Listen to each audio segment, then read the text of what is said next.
Everyone, welcome back to our channel. In today's video, you are going to see how to add 4 photos into one Instagram story.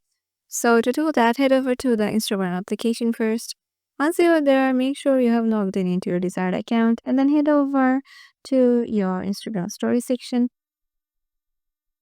Now in here, go to the camera section. Now go to the layout, and in here you have to select one by one photo. You can select it from here. You can also just click your images from here. Go to layout and click the first image, then the second, then the third, then the fourth. And once you are ready, you can just click on the tick mark and you can post it. And there is another way too.